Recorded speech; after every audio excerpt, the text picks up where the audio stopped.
Dave a gasara agus a chalini. Cajé an rud Bruscar. Ruddy a agtar catcha an talu ná hiú an wacher. Casala shan wali plastaha, shan chopain chafe, clúdi a bhíon bhilsein agus bhia, édi agus shan wain rubber. Tá sé an chontarte dúin, don na hain, na hanneviha agus don timpalacht. Gotcha lin heg na Weatherbies agus insehaisiad ní smó dúin faoi Bruscar. Curran na Weatherbies a Bruscar iste sna boxí bruscaí a tá sa chlós a chursala.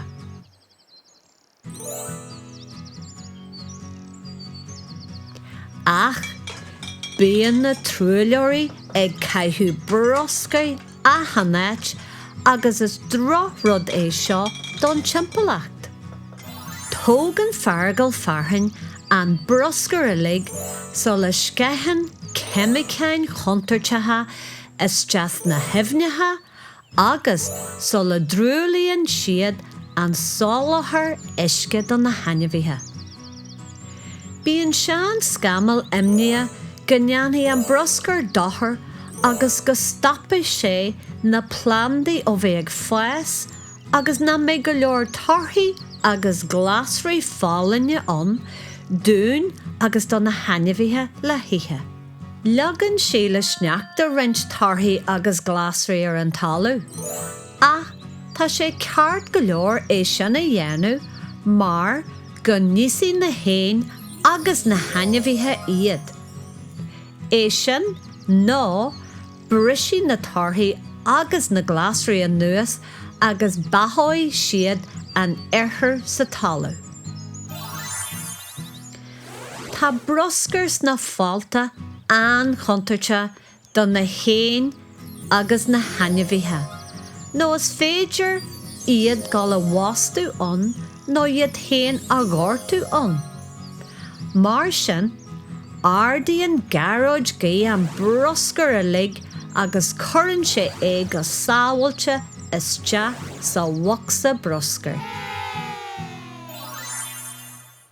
Tógan na bain rubber os gan 9,000 bliain chun breisiú an nuas agus dhéanadis an oirthir sa talú a chrúilú. Mar sin, tá gabhain grian chun iad a chursal trí bhlachanna a chur antu. Maisíonn tríanna túr cecha a sean fotaí sibh le na úsáid mar fotaí stórala le haid panluaithe, críoinn, cripi nó mar fotaí plandaí dá cuid blachanna. Ceistena.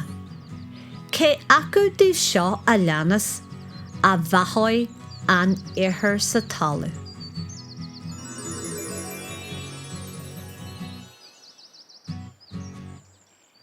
Cé acu díobh seo a leanas a tá go holc don na hanneviha agus na hain.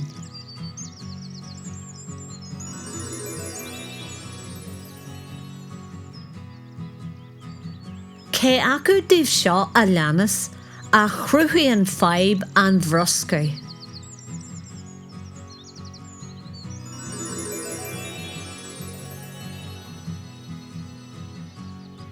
Mai sibh, tá súil againn gur chuidigh na Weatherbies libh fólam faoi Bruscar.